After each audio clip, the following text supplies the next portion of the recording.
Hi friends, నేను మీ సంజీవ్ బాకి. ఇవాళ సంజీవ్ బాకి జోకులు, మీ నవ్వుకు లేవు బ్రేకులు, నవ్వండి నవ్వించండి అనే టాపిక్ తో కొన్ని జోక్స్.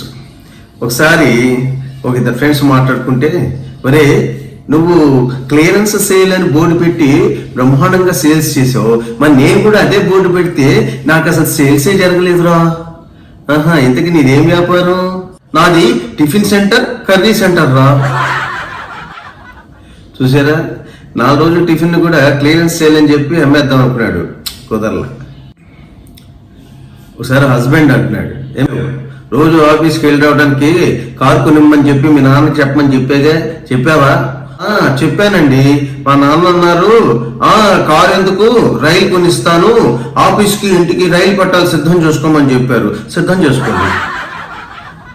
మామగారు చాలా తెలివైనడండి, అందుకే వేసాడు. మన అబ్బాయి ఆ ఎదురింటి అమ్మాయినే పెళ్లి చేసుకుంటానని చెప్పి మంకు పట్టు పెట్టి కూర్చున్నాడు. మీరేంటి ఏమి ఉలకరో పలకరో? పోన్లేవే, ఆ అమ్మాయితోటే పెళ్లి చేసేద్దాం. అయ్యో, మీ మతి మరుపు మండినట్టే ఉంది. మన అబ్బాయికి 10 ఏళ్లే కదండి. అసలు సంగతి చెప్పింది.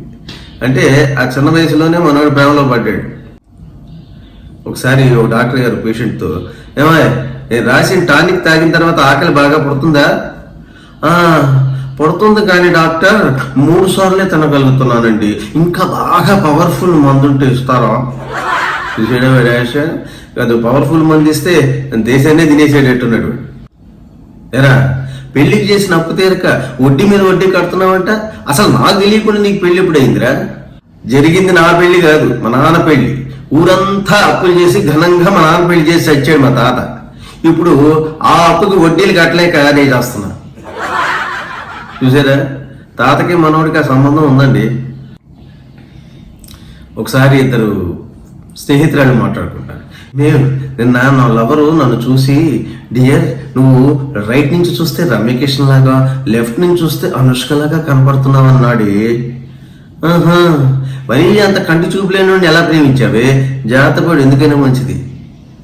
చూసారా, ఇండైరెక్ట్ గా నువ్వు అందగైతే కాదని చెప్పి చెప్పింది.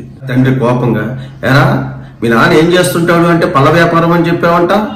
అవును, నువ్వు చేసేది పళ్ళ వ్యాపారమేగా, అందుకే అలా చెప్పాను. చీ దరిద్రుడా, అది పళ్ళ వ్యాపారం అనరా, డెంటిస్ట్ అంటారా? నేను పళ్ళ డాక్టర్ అని చెప్పరా? పాపం వాపోయాడు ఆయన. డెంటిస్ట్కి పళ్ళ వ్యాపారానికి చాలా తేడా ఉంది కదండి. ఒకసారి ఒక హస్బెండ్ ఆఫీస్కి వెళ్తూ భార్యతో, నన్ను ఎప్పుడు మతి మరుపు మొగడా అని చెప్పేసి తిడుతూ ఉంటావుగా, ఏదో ఒకటి మర్చిపోతున్నాను అని అంటున్నావుగా.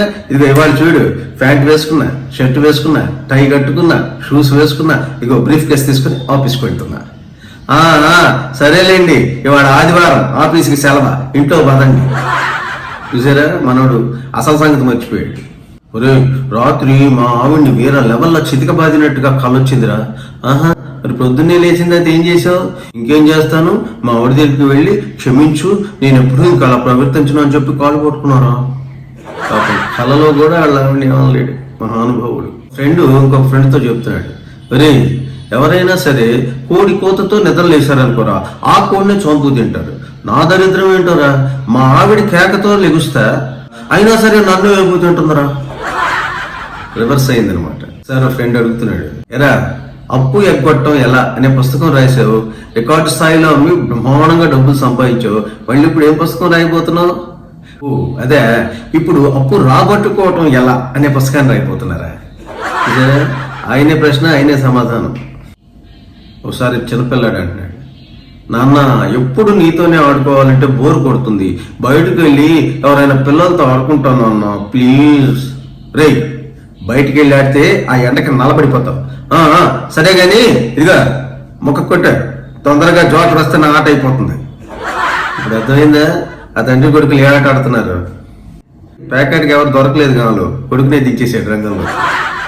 ఒకసారి ఒక ఫ్రెండ్ని అడుగుతున్నాడు, ఎరా ఎప్పుడు చూసినా విచారంగా విసుగ్గా మారు మొహం పెట్టుకుని ఉంటావు, నీ మొహంలో అసలు నవ్వే కనిపించదు ఏంట్రా?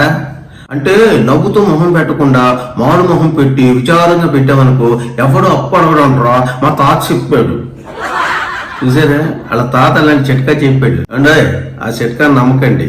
ఎప్పుడు కూడా నవ్వుతూ ఉండాలి, నవ్విస్తూ ఉండాలి. అందుకే సంజీవ్ బాకి సబ్స్క్రైబ్ చేసుకోండి, జోక్స్ వినండి, మీరు నవ్వండి, ఇతరులను నవ్వించండి.